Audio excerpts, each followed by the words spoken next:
Welcome to Center for Spiritual Living in Portland, Oregon. Listen past the end to find out more about our spiritual center and ways that you may collaborate with us.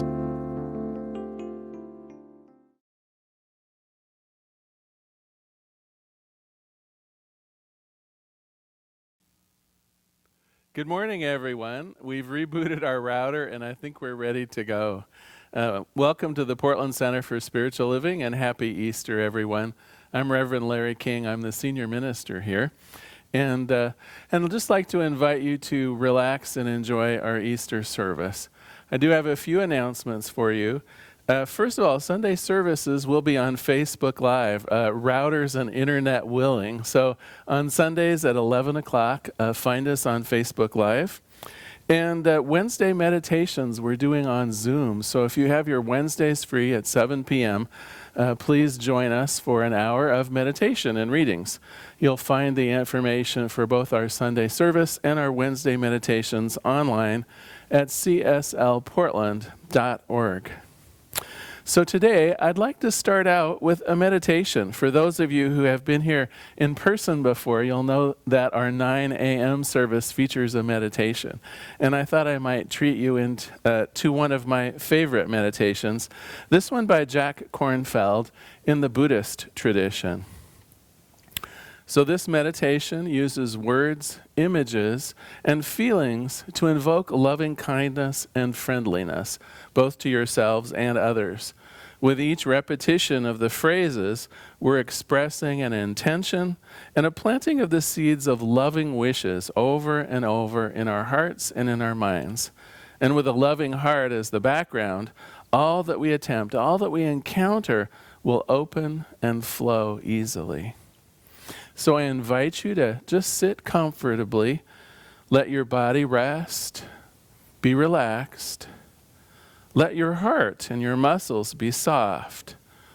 For just now, let go of any plans, any preoccupations. Just begin with yourself. Breathe gently and recite inwardly the following traditional Buddhist phrases directed to your own well-being. You begin with yourself because without loving yourself, it is surely almost impossible to love others.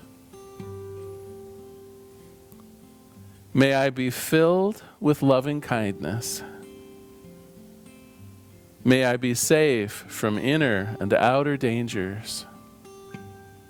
May I be well in my body and in my mind. And may I be at ease and happy. As you repeat these phrases, picture yourself as you are right now. Hold that image in a heart of loving kindness. Or perhaps you will find it easier, you can even picture yourself as a child. Adjust the words and images as you like, as we say together, may I be filled with loving kindness. May I be safe from inner and outer dangers. May I be well in my body and in my mind.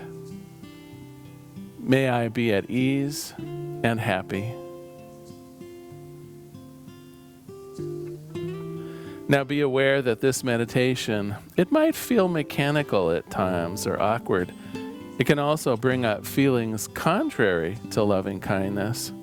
If this happens, it is especially important to be patient and loving towards yourself. Allow whatever arises in your mind just to be received in a spirit of friendliness, of kind affection. Know that the thoughts drift in, but they also drift out. Let us say again, may I be filled with loving kindness. May I be safe from inner and outer dangers. May I be well in mind and body. May I be at ease and happy. Whether the images or feelings are clear or not, in the end it doesn't matter. In meditation, they will always be subject to change. Simply continue to plant the seeds of loving wishes, repeating them in your mind and in your heart, no matter what comes up for you. May I be filled with loving kindness. May I be safe from inner and outer dangers. May I be well in my mind and in my body. May I be at ease and happy.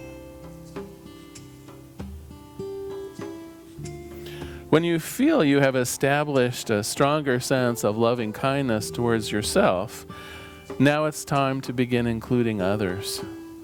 After this focus on yourself, now choose a benefactor, someone who has been entirely loving and kind to you, someone in your life who has truly cared for you. Picture this person in your mind's eye and recite the same phrases.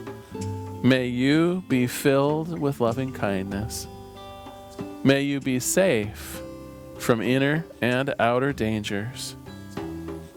May you be well in your mind and in your body. May you be at ease and happy. Just allow that image and your feelings that you have towards this benefactor support our meditation today. Whether the image or feelings are not entirely clear doesn't matter. In meditation, they will be subject to change.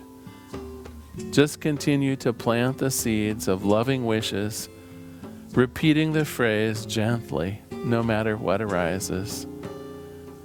Expressing gratitude towards our benefactors, it's a natural form of love.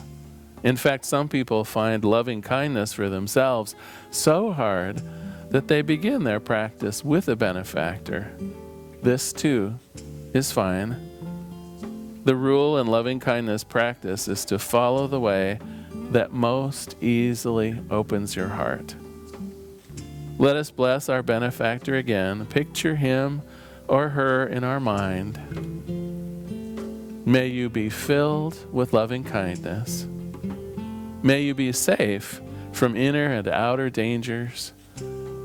May you be well in your mind and your body. May you be at ease and happy.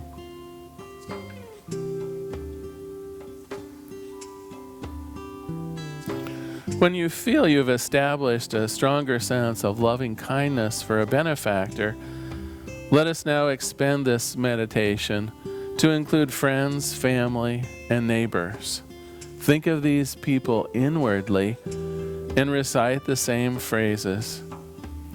May they be filled with loving kindness. May they be safe from inner and outer dangers. May they be well in their mind and in their bodies. May they be at ease and happy. Allow the images and feelings for your friends, your family, your neighbors. Just allow them to drift in and out of your mind. Allow them to support the meditation. Sense their differences as well as your shared values. Allow yourself to mentally extend a hand of compassion and willingness. Like a photo gallery, picture the many friends, neighbors, and family members that have touched your life. Extend your heart, extend your compassion as we recite the phrases. May they be filled with loving kindness. May they be safe from inner and outer dangers. May they be well in their body and in their mind. May they be at ease and happy. And now, for Easter, for this season of Easter and for the discomfort that's come into the world right now, let us extend our field of loving kindness out to the entire planet. Surely our hearts are big enough to share our compassion and our goodwill to everyone in this troubling time. Imagine your loving kindness going out far and wide, across the oceans, across the land, across any barriers and distances. See, if you can, the planet and see all of its people healthy, whole, happy, let us recite the phrases together. May everyone be filled with loving kindness. May they be safe from inner and outer dangers. May they be well in body and mind. And may they be filled with ease and happiness. Let us say it one last time together. May everyone be filled with loving kindness. May they be safe for inner and outer dangers. May they be well and happy. May everyone be at ease. And so it is. So let us start with talking about Easter today. I'm glad you've all joined me. I'm glad you weathered our rocky start. Today we celebrate Easter, of course, and the resurrection of Jesus. And this year I'd like to take a more personal take on this theme of rebirth and resurrection. In this time of sickness and isolation for many of us, I'd like to go out on a limb and talk about the resurrection of the whole planet and an invitation to look inward for a personal rebirth. But let me start with the Bible story that goes with the resurrection. So I'm reading from Luke 24. On the first day of the week, very early in the morning, the women took the spices they had prepared and went to the tomb.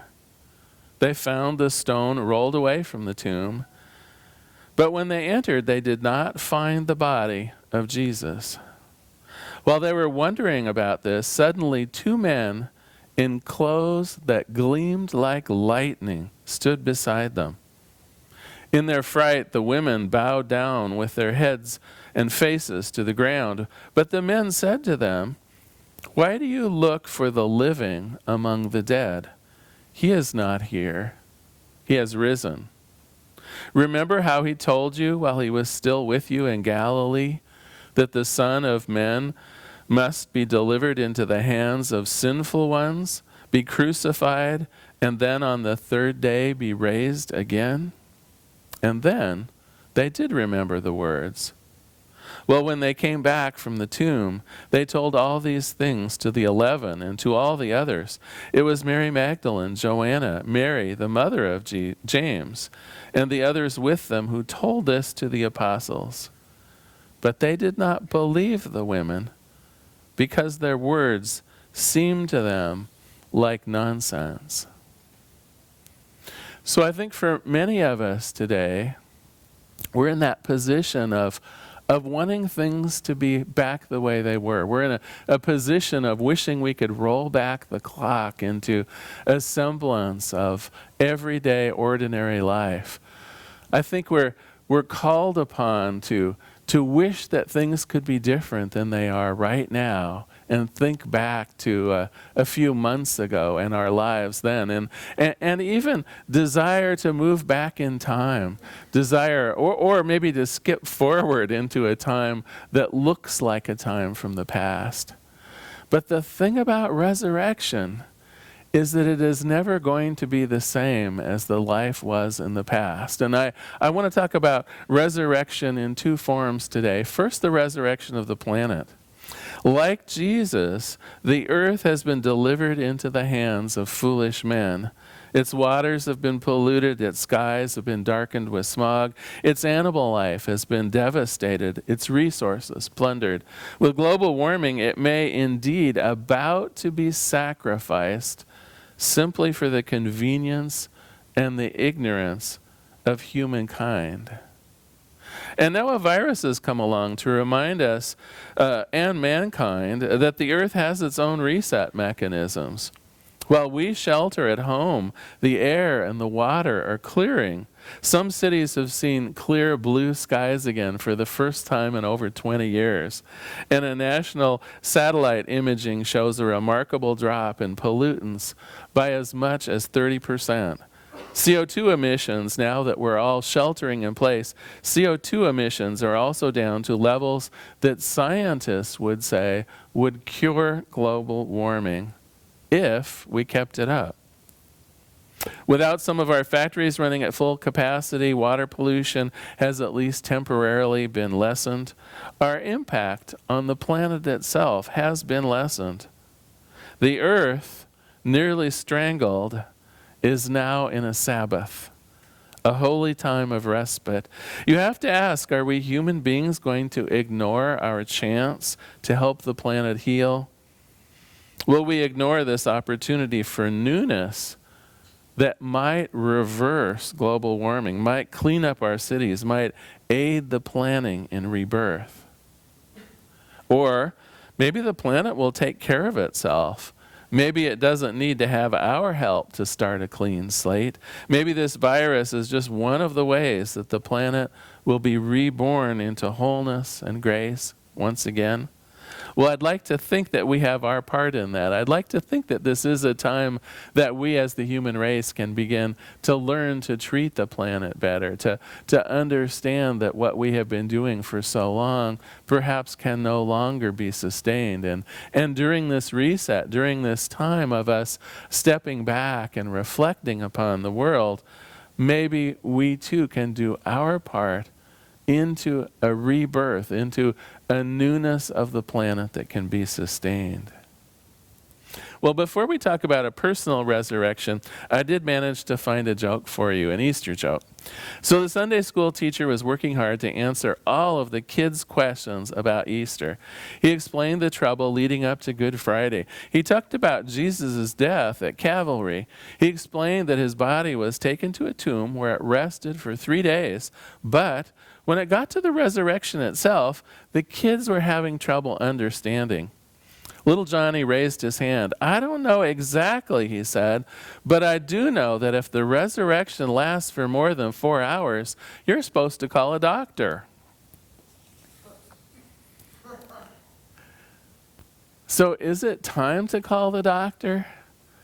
See, I think it is. I think we have become so befuddled in our desires of acquisition, befuddled in wanting the world to look a certain way, that when things go awry, that when things come out of the ordinary as they are right now, it is a cry for help. It is time for us to see perhaps a spiritual doctor. And so today I'm inviting us all to witness and to have for ourselves a personal resurrection. Now, what I mean by a personal resurrection is a time of reflection, a time of Sabbath, a time for us to take that inward journey and see if the trouble that we're going through right now might be a call for our own awakening. I want to use an example.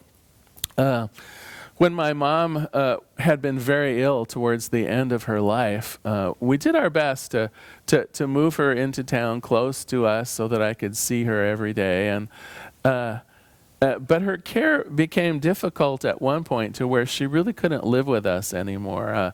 She was a large woman, and it was difficult to help her with bathing and other things. And our house had stairs in it, which she really wasn't able to work out. And so she and I went on a quest to find perhaps an assisted living place where she would be happy. And I remember we initially we're kind of looking at it as though we were shopping for anything. Do you know what I mean? It's like who has the best food, and where are the rooms a little better, and so on and so forth. And so we picked out a place for her and signed the papers and arranged to have friends help us move her in.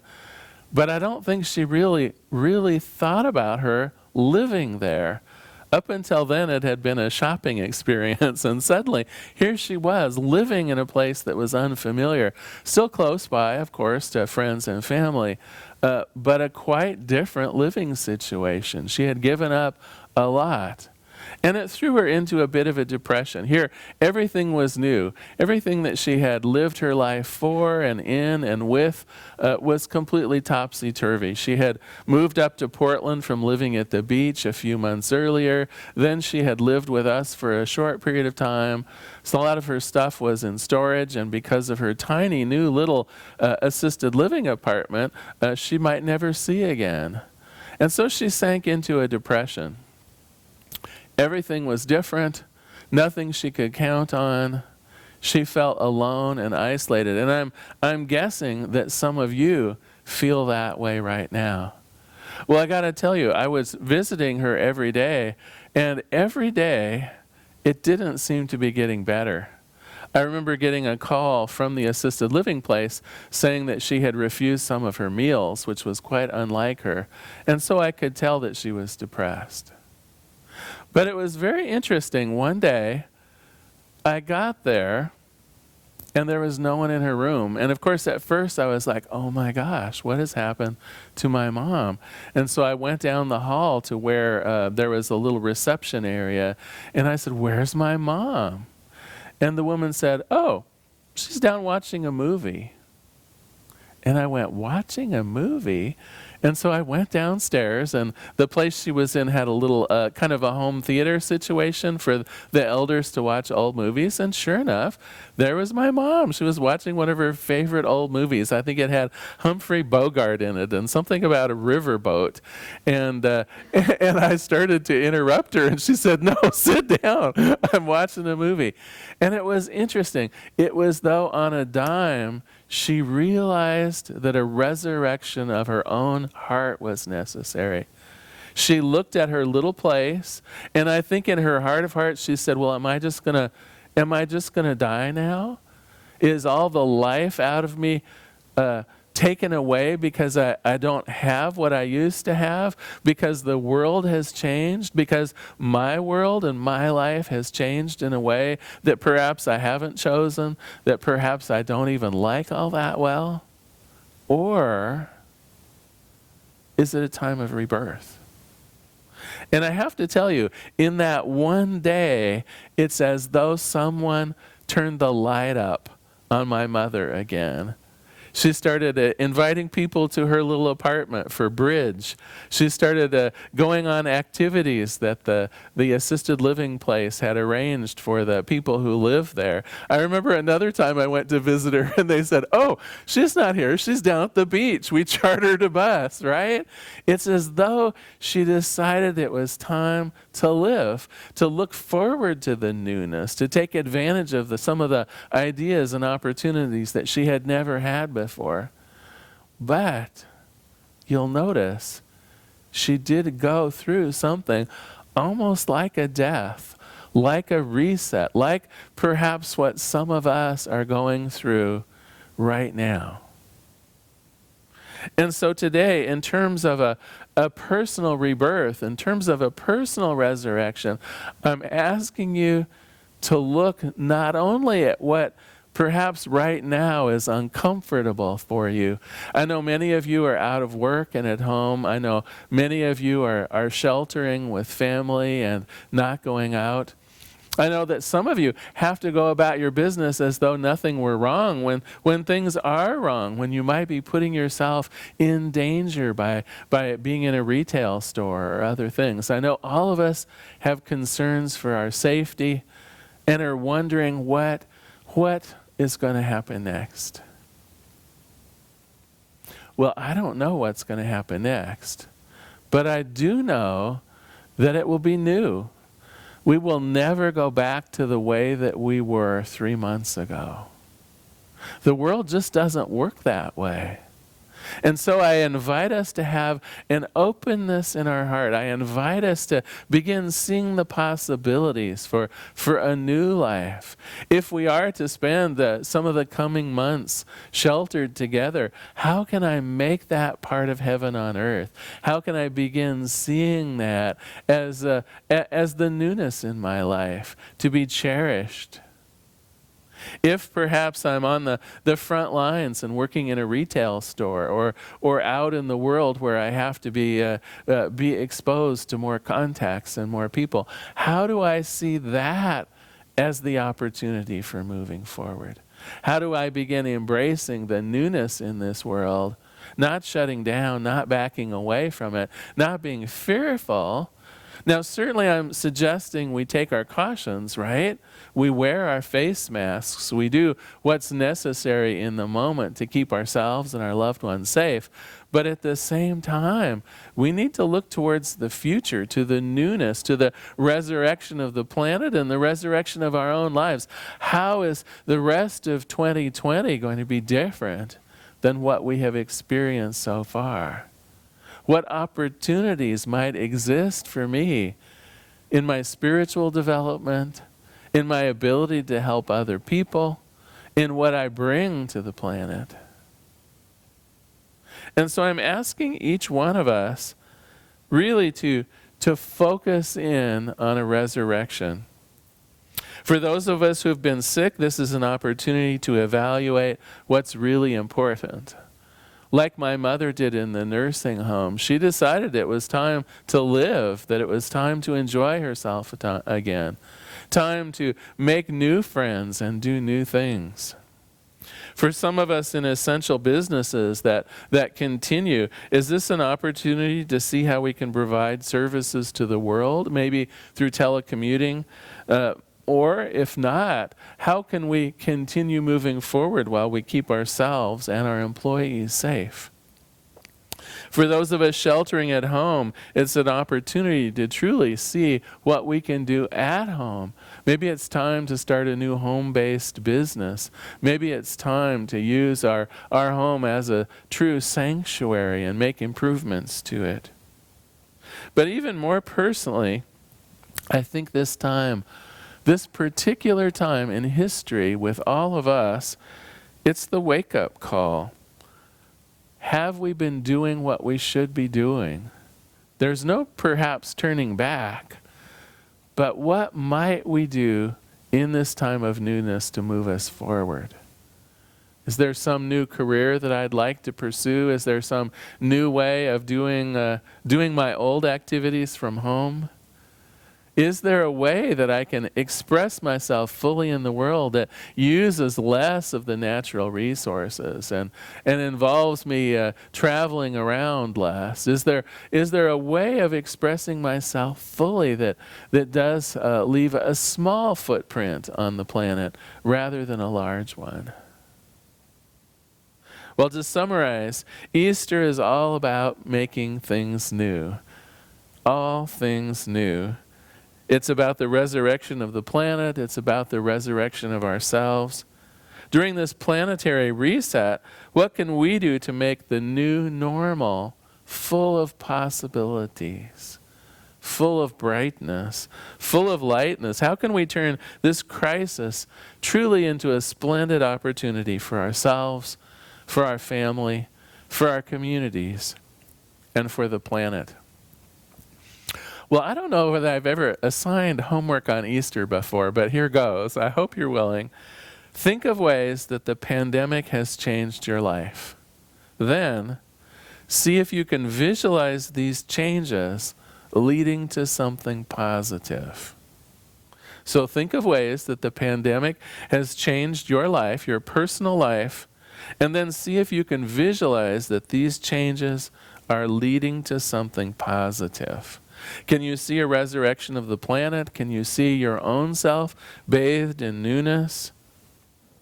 That's your homework. I'm going to offer up a prayer before we move forward. I do have a special candle lighting ritual planned for us as well. So let us pray. There is one power, one presence, one life, one love, just this one thing. And what I know about it is everything. It is this planet, this universe. It is our communities.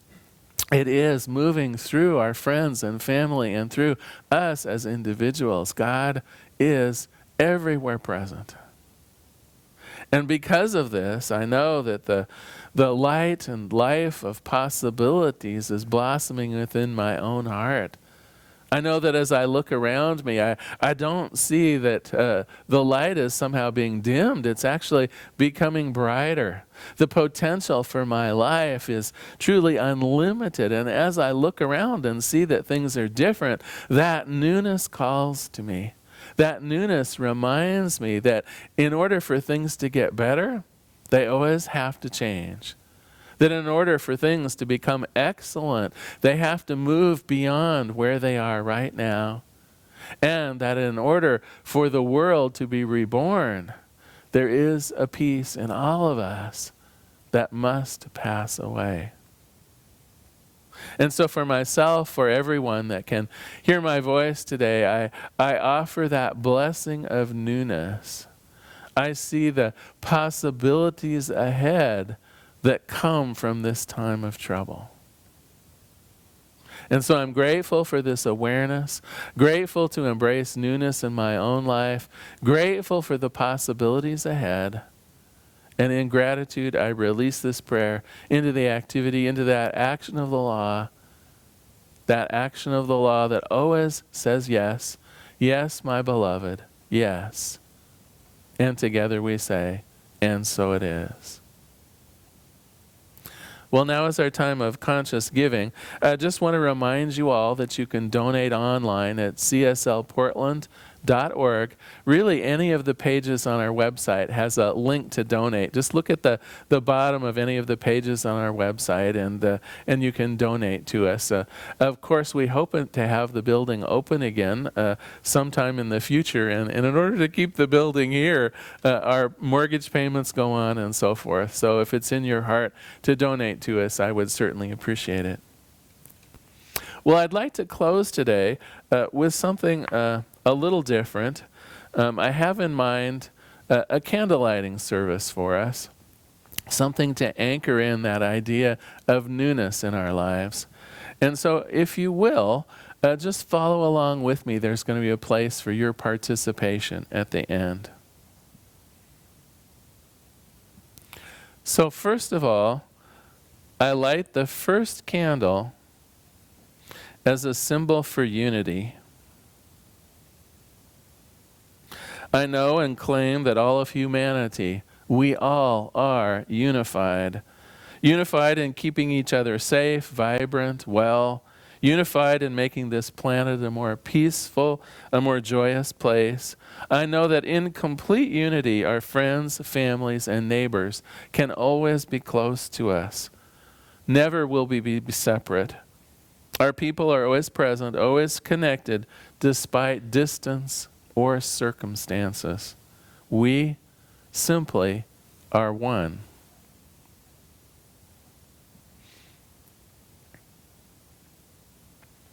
I light this candle as a symbol for wholeness.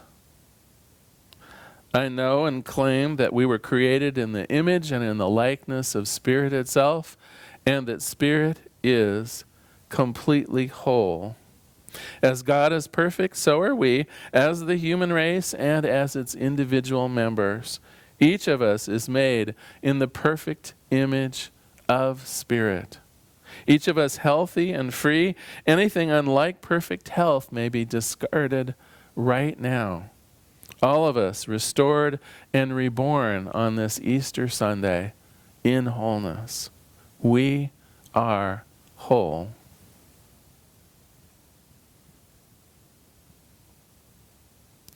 I light this candle as a symbol for loving kindness. Similar to our meditation, I know that each of us senses newness. I light this candle as a symbol for loving kindness. I know and claim God's love and compassion is present for each one of us, both as individuals and collectively. Each of us takes up this spiritual responsibility to care for ourselves, our friends, our family, our neighborhood, and the planet. We are a global family.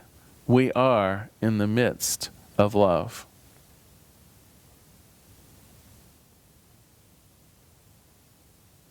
I light this candle as a symbol for newness.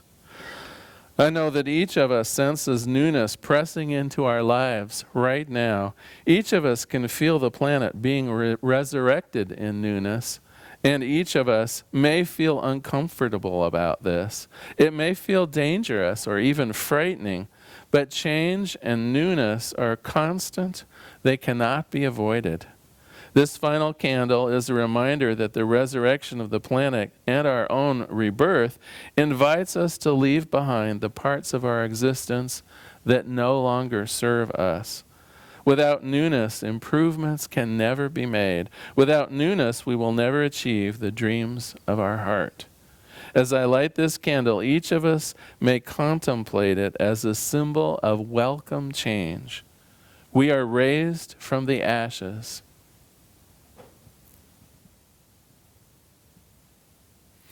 This last candle is a candle for you to use individually. And so I put it in the place of honor in the middle of the other candles. This candle is a symbol of your personal resurrection. And looking into your heart, I invite you to see what is waiting there to be born. What rebirth, what renewal do you need to move forward into this path of evolution? Is it abundance?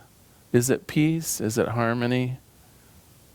Let us pause for just a moment, each of us, as we personalize this ceremony with a part of ourselves. What will make all the difference in your life right now? And so let me pause for just a moment as each of you thinks of the newness you would like to welcome into your life. Is it love? Is it peace? Is it joy?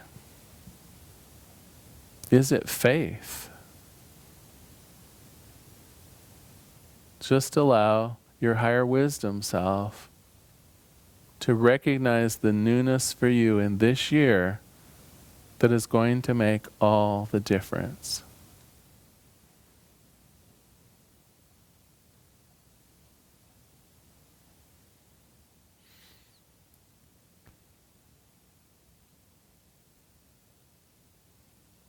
Bless you all. I'm going to close our Easter service today with a reading from Ernest Holmes, the founder of the Science of Mind. This is on the subject of rebirth. He says, "Today the horizon is clear. The voyage starts anew. We are reborn. The true resurrection is not only from this life into the next, it takes place daily, hourly, as we shed the limited concepts of our previous life and come into the vineyard to gather the fruit of eternal spring. A person may be reborn, remade, and renewed in body and mind just through taking the time to get acquainted with his better self, just through coming to recognize the invisible and almost unknown guest who accompanies everyone through life, the spiritual presence within each one of us. We are all on the pathway of an eternal existence, born anew daily, born of the divine Spirit, growing into the knowledge of what it really means to be a son or daughter of Spirit. And gradually, as this knowledge comes to us, and we follow the divine leading, we will grow in spiritual power. We should resurrect ourselves to the joy and the simplicity and the spontaneity of life. Let us leave the corpses of our dead yesterdays in the tomb of their own obscurity. We should live more abundantly in God this day. When we shall come out of our tomb of ignorance and disbelief, how glorious shall be that dawn. In our own thought and with silent trust, faith, childlike acceptance, we may, if we will, uproot all of the old patterns that have limited us, and in their place replant the earth as a new Eden, and an Eden in which we may live in happiness, joy, and peace. And is it not wonderful that we and only we shall choose, and we and only we shall execute? And is it not wonderful to know that we may begin this change today? Bless you all. Thank you all for joining me today, and happy Easter.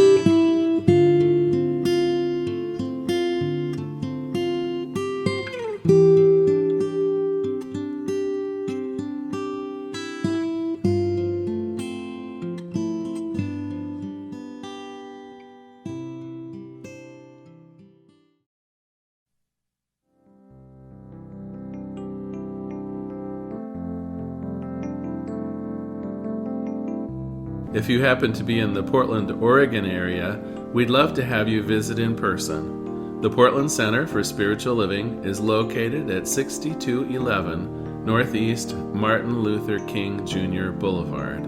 We have inspirational services at 9 a.m. and 11 a.m.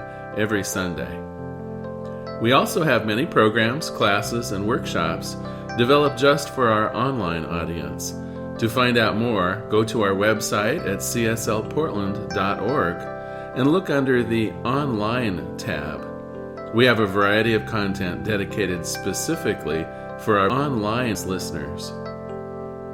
Our mission is to open hearts, ignite minds, and make a difference. If you'd like to support our center, you can donate online at cslportland.org/donate. Our website is also the place to learn more about what's going on at the center or to contact us.